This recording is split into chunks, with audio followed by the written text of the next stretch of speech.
All right, so we're going to give you the top 24 Dynasty running backs today. And like we always say when we do these running back videos, this is going to be subject to every single person's individual opinion. Now, does our opinion matter more because this is our YouTube channel? Yes, it does matter more. But you can let us know in the comments. In fact, drop in the comments right now and tell me who your top 5 Dynasty running backs are, because there are some obvious ones there, but once you get down to that 4, 5, 6 range, it gets pretty murky. So let us know your top 5 Dynasty running backs in the comments. Do us a favor and show some support. Make sure you like this video. It helps us out a ton. It's free. It's easy. And make sure you're also subscribed. We're coming out with content all summer long, all off-season long, so we appreciate it if you join the community as well. And when we get into this today, like I said, there might be some things in here that you think are controversial, and that's going to be all right. This is subject to hearing other people's opinions. This is just what we threw together through our personal rankings that we ranked together. But we're going to start at the S tier, and we're going to start with Bijan Robinson by himself in the S tier. And I think at this point it's pretty well deserved. Wouldn't you say as well that he's probably on his own here in the S tier? Yeah, I think starting in the early off season, people were reluctant to, rank him by himself. Some were excited to, and as they should have been, and as we all should have been. But really, honestly, the difference between him and the guys that are going to be in this next tier after him is just the fact that he is one. I mean, he's elite in almost every single trait in term of the word. Getting the draft capital, having all that receiving upside. His rushing ability just out of this world, incredible. And honestly, Jonathan Taylor being the next best guy, he's going into the 4th year of his rookie deal. He's already approaching the 2nd deal of his of his career, and that's a big knock on his value long term. So Bijan resetting the clock, really honestly as a rookie going to make a run for running back 1 overall in fantasy, and I think he's absolutely deserving of being alone in the S tier. Yeah, absolutely. And moving down to the A tier, these are guys that you could make an argument one or another to move up to the Bijan tier, but I'm sure all you will appreciate us putting Bijan in his own tier. All of these guys have a question of some sort. So for Jonathan Taylor, who we have as our RB2, the first running back in this tier, the A tier, with Jonathan Taylor, the question is going to be, how does he rebound from last year where he had a slower season? He had a nagging ankle injury that isn't supposed to hinder him long term, but when you look at Jonathan Taylor, let's not have a super short memory here. Let's remember, just 2 seasons ago, Jonathan Taylor was the RB1 in fantasy and in Dynasty. Not to mention, he looked like the best running back in the NFL while he was on the field with the Colts. Dominated that season, was getting some MVP chatter, although it never amounted to anything. He was that good that season. He had 1,800 yards, I think. So with Jonathan Taylor, let's not be so quick to forget that he was, just within the last 24 months, the most dominant and the best running back in the entire NFL. And with Breece Hall, who's our next guy, the obvious question here is going to be a running back coming off an ACL. Yeah, and Breece Hall being the guy who actually tore his ACL, unlike Jonathan Taylor, who lost value like he tore his ACL, and yet he didn't. Honestly, all these guys in the A tier really should be, I would consider all of them buys in Dynasty because of their current value. I mean, when you look in the past on the top 4 running backs going in Dynasty startups, all of them go at the 1-2 turn. You're getting the running back 4 in Dynasty now at the 2-3 turn. And Breece Hall is, I mean, he's falling as far as the end of middle to the end of the 2nd round, and I think that's great value with him. Obviously, that offense in New York is going to take a massive step up this year with Aaron Rodgers. Aaron Rodgers is going to help that run game big time. He's probably going to dump it off often to Breece Hall. Yeah, it may take Breece Hall a little bit of time to come back, and that is probably one of the main reasons why we have him behind Jonathan Taylor. Yes, he's younger. Yes, maybe his long-term outlook is better since he doesn't have a rushing quarterback in that offense, but he does have some legitimate questions to answer going into this season with that ACL tear. I mean, that is a big concern. Yes, it was a clean tear. Yes, his rehab looks great. Yes, he's probably going to be back and ready for training camp, and that's all really exciting. But unlike Jonathan Taylor, that's actually a big concern. Yeah. So that outside of that, I think that really says a lot about how much of a talent Breece Hall is and why he really deserves to be running back 3 here. And then Jahmyr Gibbs is going to slot in at running back 4, along with Breece and JT in the A tier. And really the question with Jahmyr Gibbs, again, all these guys have one question. Jahmyr Gibbs he's a rookie, and every rookie has risk. Bijan's a little bit of an exception because he is one of the best running back prospects to come out in the past 30 years. But outside of that, Jahmyr Gibbs, when you have a running back in this NFL that gets top 15 draft capital, I mean, there's pretty much no excuse not to rank him up here. Not to mention when you're talking about the Kenneth Walker, the Najee Harris tier that's going to be 2 tiers below this that all have some bigger questions. I mean, Jahmyr Gibbs, given the draft capital, given the situation he's going into a high-octane offense in Detroit, I'm not sure there's a good explanation to rank him any lower than this outside of the second-tier backs. I mean, with Jahmyr Gibbs, he's obviously an elite pass-catching back.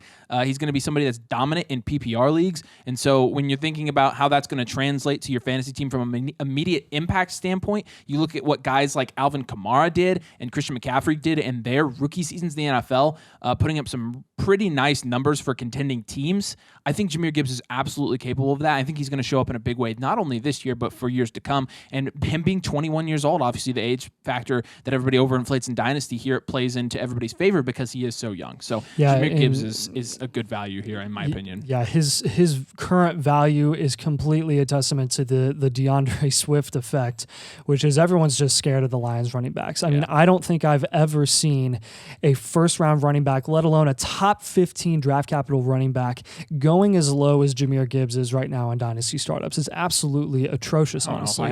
It really is. Like, I mean, think about the ones that have went in the past, and Saquon and Leonard Fournette. I mean, those guys were going high in Dynasty startups when they were drafted that high. I mean, instead, we're excited about the other undersized running back who has third-round draft capital going into an already saturated offense. Like it just no, thank you. I'll take Gibbs. I'll take him often in startups. I'll take him in deals. I'll pay the price. People are going to maybe want what they think is an overpay. You're not overpaying for a first round top 12 tons of value NFL security pick. there too. Tons of security. Moving down to the B tier, we've got Christian McCaffrey. Yeah, so Christian McCaffrey here. I know we differ a little bit on this. Actually, this whole tier, you really could put them in any way you want. I think it's a lot more fluid in this tier than it was in even the A tier. I think it's a little more defined there. But with CMC, there's an argument to have him on the back end of these 4 that we're going to talk about. I think for him, he's the biggest pro to having CMC up top here is the fact that he's playing in a Shanahan-style offense, and he's going to get a lot of opportunity there. The quarterback situation, as it has been for the last few seasons in San Francisco, is in limbo, and yet they still are making runs for the Super Bowl, which is ridiculous. But Christian McCaffrey and the weapons they have in that offense is a lot of the reason why they're continually contenders. And him being surrounded by Deebo Samuel, Brandon Ayuk, George Kittle, that helps him. That doesn't harm him. He's going to get the short to intermediate targets in the passing game, and he's going to get those consistent carries. What I would look out for, because I think as the season went on and as the playoffs go on and teams start getting eliminated, you forgot that Elijah Mitchell came back into that offense, and Shanahan actually utilized him in the run game. Yeah. And CMC got a little. He got some less carries, and they did become a little bit more of I wouldn't say quite committee, but they gave him some rest there. So from a fantasy perspective, that's a little bit concerning. It's still Christian McCaffrey, though. Like, I don't really know how much you can knock him from a fantasy perspective in that manner just because of Elijah Mitchell. But again, he's very deserving of being in this position. I don't think you really have to worry about his contract or his situation in San Francisco. They're going to hold on to him as long as they can. They paid the price for him big time. Yeah, absolutely. And then when you're looking at Saquon Barkley, who's also in this tier, Saquon is franchise tag now with the Giants, but when you think about it, he's a guy that last year, when you look at all of the opportunity stats, he was top 5 in almost every single one. A guy that they used all that they could last year, a guy that they used a lot in the passing game as well, a guy that's an elite talent. And again, when you're talking about age and when you're talking about contract, he's not even on a second contract yet. So when you're thinking about next offseason from a dynasty standpoint, when he could potentially go to a new team or when he could get a brand new deal with the New York Giants, you're talking about his value maintaining. So you get a free year of elite production from Saquon Barkley this year, and you have that in the back of your mind, knowing going into next offseason that once he does sign his new deal, his value will maintain to at least where it is now, and where he's going now is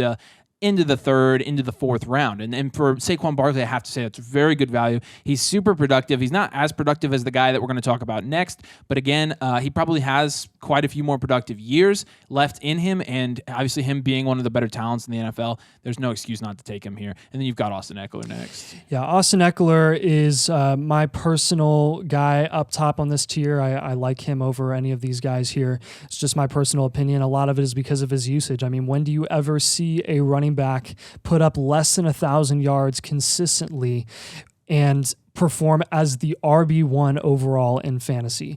It's because he had 107 receptions for 722 additional receiving yards and 18 total touchdowns. People said he couldn't maintain what he did the year before, and he went and topped it the next year. Yep.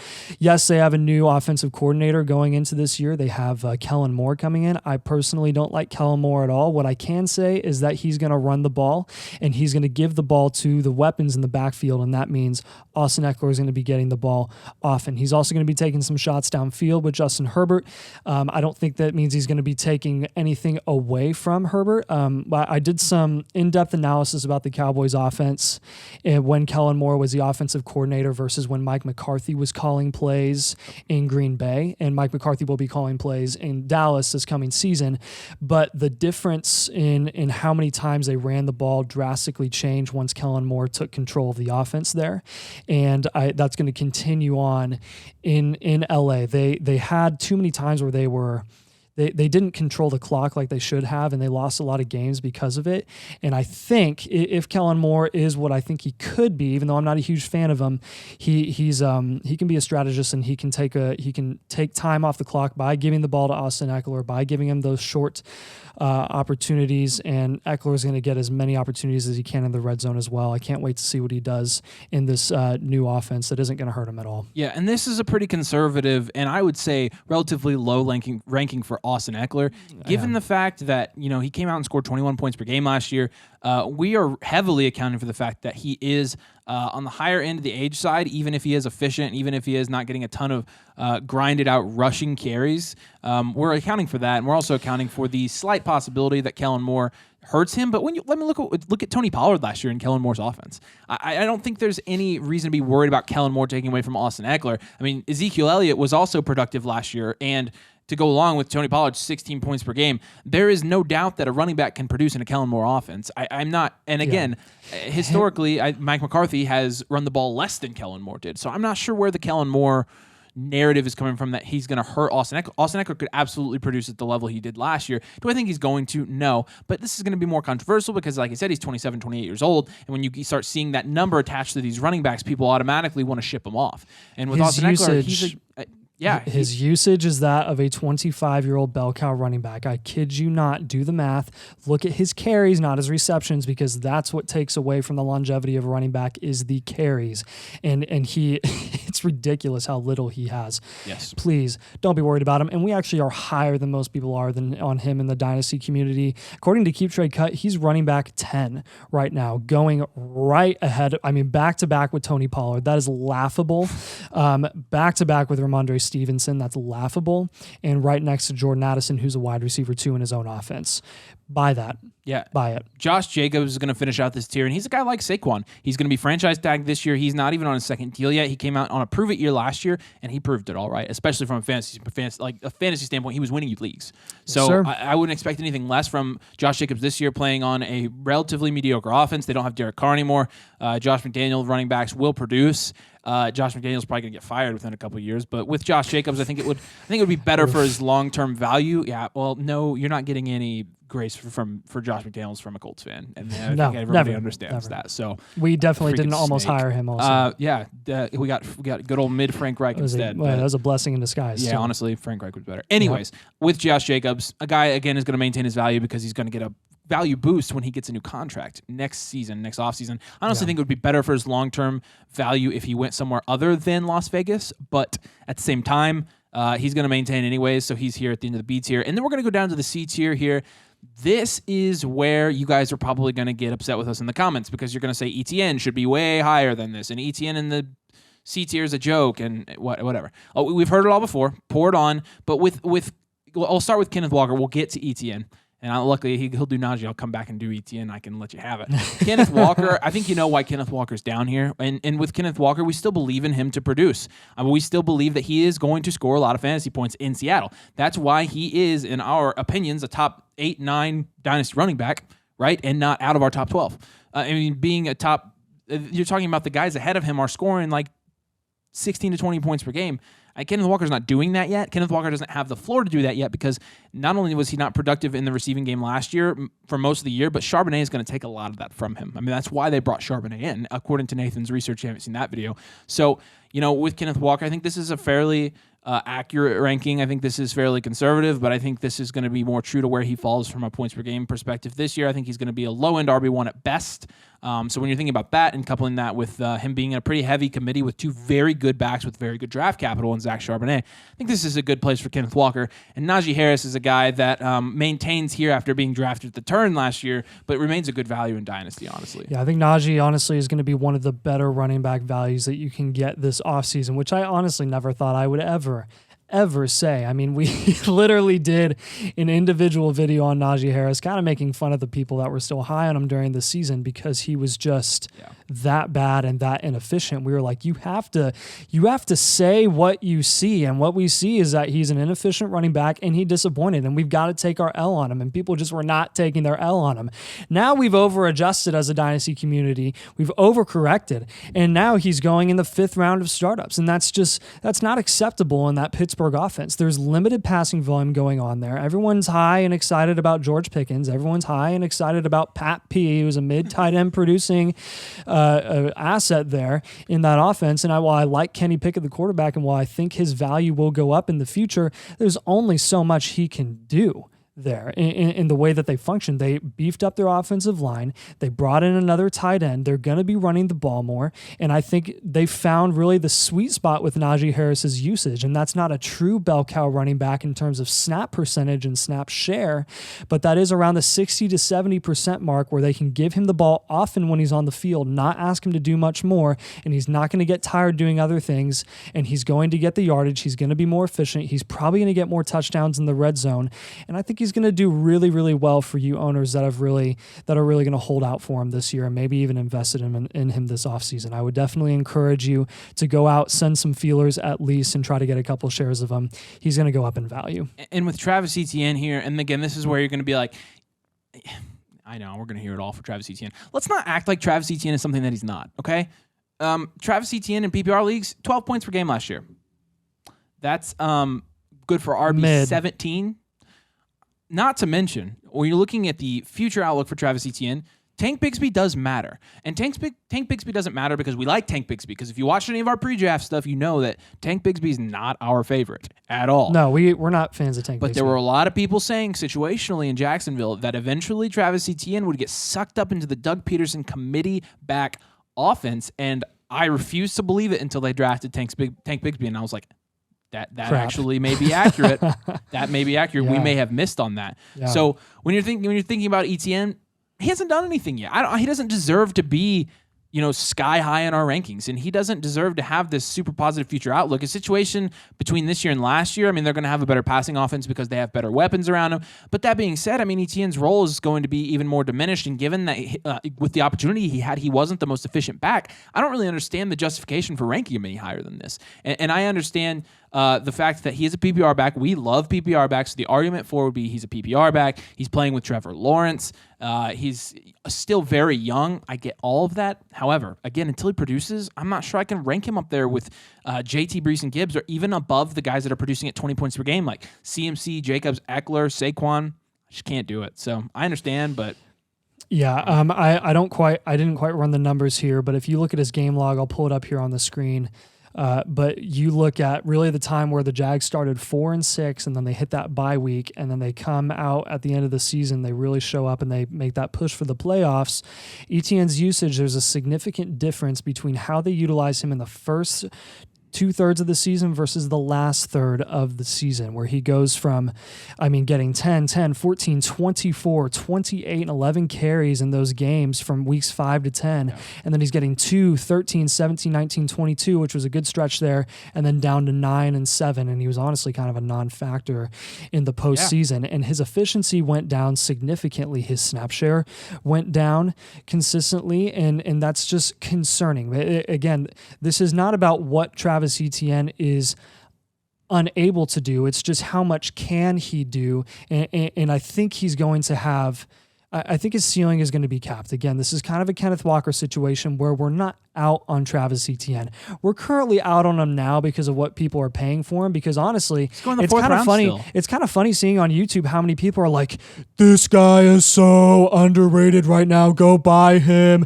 Everyone thinks he's dead and terrible." No, apparently not, because everyone thinks he's amazing on YouTube right now. True. And a bunch of people are going out and buying Etienne in our leagues, and that's fine. Like you can have your own personal opinion about him, but we're personally not going to overpay for a guy who just got a third-round running back added onto that backfield.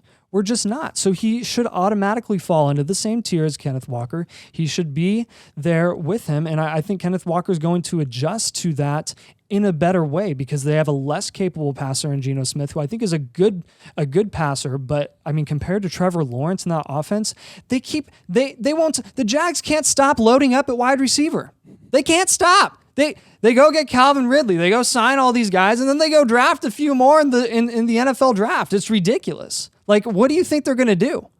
They're probably going to pass the ball, and then they're probably just going to bring fresh legs in the backfield on every other play. Yeah. So what does that leave Travis Etienne? That means very low floor and a lower ceiling. Yeah. Easy as that.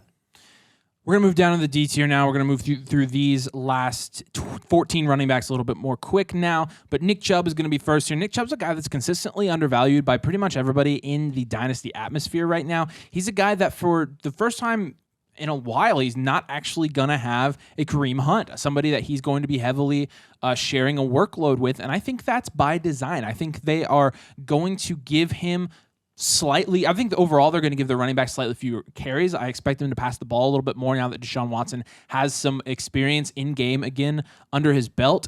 And that being said, I think Nick Chubb, being one of the best running backs in the NFL, being one of the most productive running backs in fantasy and Dynasty last season, is primed to have a very big season again. And when you look at where he's going in startup drafts, he's going 6th round or later. That is an absolute bargain for Nick Chubb, who is only 26 years old. You see running backs that are productive well into their 29, 30-year-old seasons. You're talking about 3 to 4 more years of Nick Chubb on a very good team with the Browns are good, on a very good team with an elite quarterback, with not a ton of competition there, and honestly, I don't think Jerome Ford's going to take away from Nick Chubb. So given that, I mean, no. Jerome Ford is like the next Kyle Phillips. I just do not understand. Oh my gosh! But Nick Chubb, great value here. And the only reason we have him above Derrick Henry is because he is. I mean, you do get 2 more years out of him, but Derrick Henry in his own right is elite in fantasy and elite in Dynasty. Yeah, Derrick Henry's future is just in limbo really after this season. I think Tennessee's going to have to let him go at some point, and he'll probably, maybe slowly phase out. If not, then,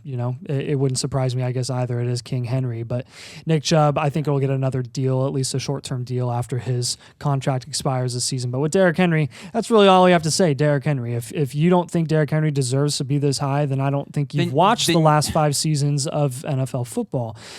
So that really, I mean, enough said, honestly. And no, you're going to get in the comments and you're going to say, well, this is Dynasty and age. Yeah, that's guys. Fine. I mean, Dynasty is about winning championships, and you win with points. Do you want points? Then go get Derrick Henry in the 7th round of Dynasty startups. Do you like winning? I mean, I don't understand why people short. Age does not trump points. Age does not win you championships. Age is not the only thing that accounts to the rankings in Dynasty. Points do. Points in our rankings are going to be weighted very heavily if you have not been able to tell so far. Yeah. DeAndre Swift is going to be next on this list. This is a guy that I had lower. He had a little bit higher, so we're splitting the difference here a little bit. And with DeAndre Swift going over to the Philadelphia Eagles, obviously the situation is perfect. He's going to be playing on an offense where Miles Sanders, of all backs last year, who's less versatile, less of a pass-catching back, was able to produce at an RB1 level last year. But with DeAndre Swift, my question remains, can he stay healthy? And the reason I'm tentative with DeAndre Swift is because I literally have been a Swiftie. He was screwed by him.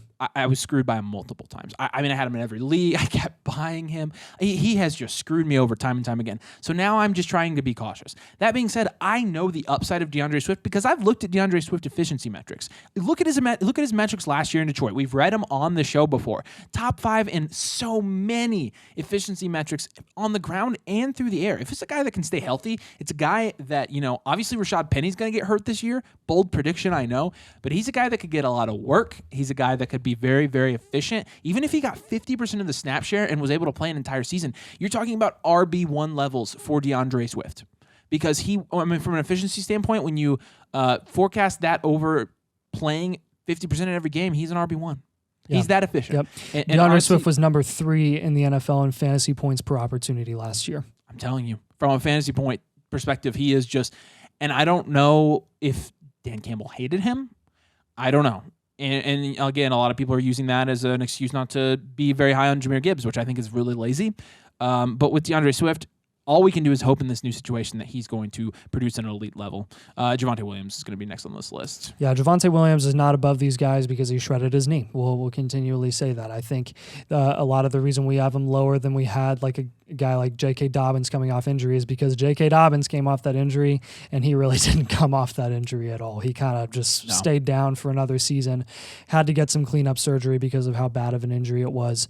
And, Simon's a bit higher on him than I think we are. But there is, still some good value in Dobbins, and I think there's going to be some good value in Javonte Williams as well right now.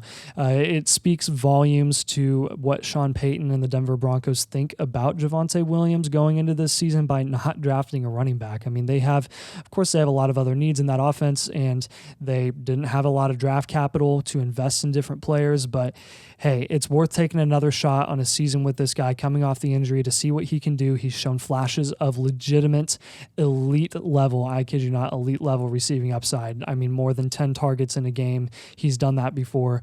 We're hoping to see it again, after the midpoint of the season. We're not expecting a ton from him in fantasy this year, but we're holding out hope for him as well.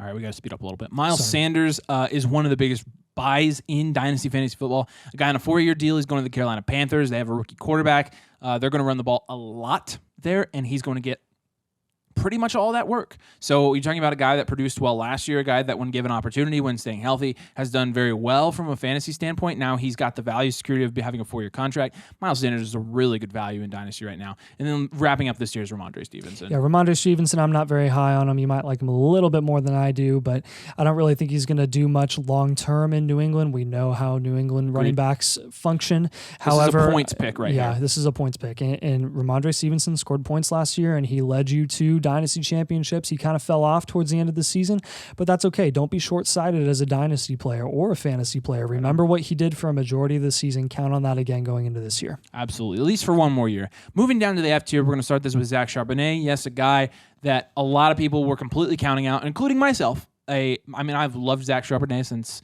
last year's cycle when I wanted to come out, and if you follow the channel, you know that. But with Zach Charbonnet, a lot of people are completely out on him, taking Devon A-Chain over him.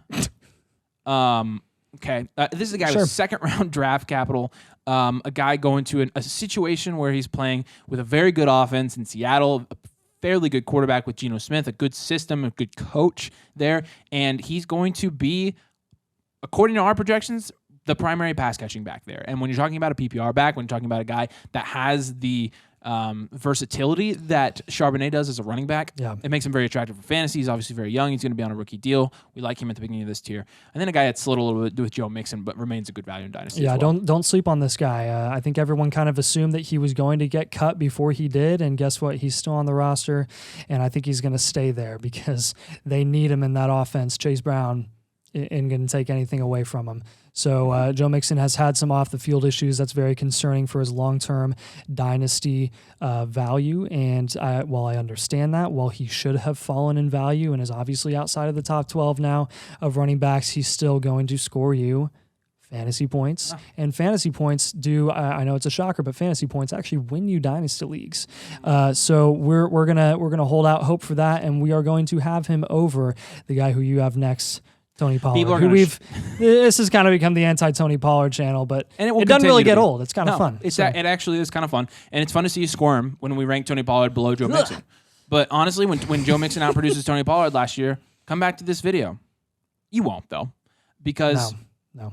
It's going to happen. Tony Pollard, the guy that had a very good year last year, was very efficient, had 16 points per game in the Kellen Moore offense. Now you're looking at a Cowboys offense that historically under Mike McCarthy, they will pass the ball more this year, and there will be less room for Tony Pollard to produce right away. Now, there's there are so many red flags with this. It's just not a good pick where you're taking him. If we're talking about 26-year-old running backs, is he 25 or 26? I don't want to say. He just turned 26. I was going to say, I think he's 26 now. 26-year-old running back, and, we're not betting that he's going to produce the same as he did last year for a lot of reasons. You know, when he saw that bell cow roll a little bit last year, he broke his leg. Bow call roll. Broke his leg. And not to mention, you know, not going to have Zeke there to do the bruiser stuff. So they're going to be asking Tony Pollard, I think, to do that. Unless they're asking Deuce Vaughn to do that. I don't know. The one good argument you have for moving Tony Pollard up these rankings is the fact that they didn't really draft somebody to go along with Tony Pollard. Well, I think somebody like Zach Charbonnet would have been a really good fit in Dallas. I mean, Tony Pollard is looking like the main running back there. Now, our analysis is, can he handle it and how much he's going to score? A lot of people are projecting Tony Pollard to be a top 5 running back in fantasy this year. And we just cannot get behind it. And in Dynasty, you know what? He's tagged. He has no contract security. And unlike Saquon Barkley and Josh Jacobs, who are tagged and going to get a second deal, I'm not sure he goes back to Dallas. And wherever he goes, and there's just so much. There's so many question marks with Tony Pollard. We're going to continue to rank him low, and you're going to continue to be upset about it. And that's just, we understand your perspective. We do not agree at all. So we are out on Tony Pollard, and then J.K. Dobbins is going to finish out this year. Yeah, J.K. Dobbins continues to be one of the more intriguing assets here in Dynasty right now, one of the most intriguing running backs for sure. He's never going to be the same. He's never going to be what we thought he could be, obviously, because of that injury. But his value right now has continued to fall. It's kind of rested down to the 7th, 8th round. And when you're getting him there, I mean, what are you really investing in there? Maybe a toss-up at a long-term Dynasty asset or a guy that could score you some fantasy points.